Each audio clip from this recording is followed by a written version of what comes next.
Media publik, West Papua Army menggugat kejahatan politik integrasi wilayah Papua Barat ke dalam NKRI. Tanggal 1 Mei tahun 1963, West Papua Army dibentuk, didirikan dan dideklarasikan pada tanggal 1 Mei tahun 2019 oleh 3 organisasi sayap militer Papua Barat, yaitu Komando Tentara Pembebasan Nasional Papua Barat (TPNPB), Komando Tentara Revolusi West Papua (TRWP), dan Komando Tentara Nasional Papua Barat (TNPB), dengan tujuan untuk menggugat kejahatan politik integrasi wilayah dan mengusir segala bentuk penjajahan di atas tanah air Papua Barat. Visi dan misi perjuangan nasional untuk mewujudkan kemerdekaan dan kedaulatan bangsa Papua Barat adalah hak dasar dan fundamental yang harus dihormati, dipertahankan dan diakui oleh seluruh bangsa-bangsa lain di muka bumi. Maka penjajahan kolonial Indonesia dan sekutunya atas tanah air dan bangsa Papua Barat merupakan tindakan yang menghina dan merusak nilai dasar hak asasi manusia serta prinsip hukum internasional. Negara Presidensil Republik Indonesia terbukti tidak konsisten dan telah melanggar Undang-Undang Dasar UUD 1945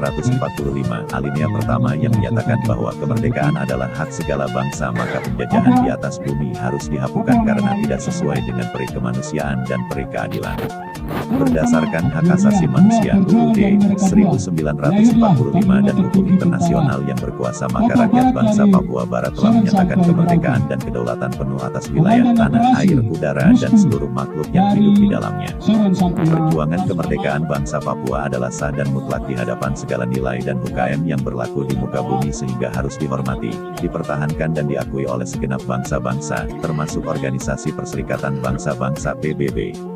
Pernyataan hak kemerdekaan bangsa Papua Barat pada tanggal 1 Desember tahun 1961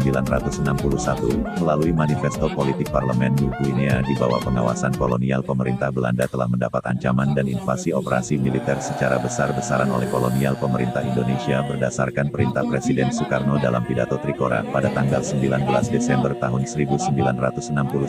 di alun-alun kota Yogyakarta. Keinginan luhur untuk mendirikan negara Papua Barat terus digagalkan oleh penjajah asing melalui konspirasi politik ekonomi internasional antar pemerintah Amerika, Belanda dan Indonesia, dalam perjanjian New York, tanggal 15 Agustus tahun 1962, yang menghasilkan aneksasi wilayah Papua Barat ke dalam Negara Kesatuan Republik Indonesia, NKRI, pada tanggal 1 Mei tahun 1963.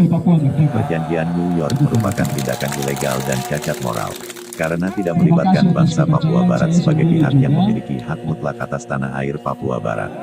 Integrasi atau aneksasi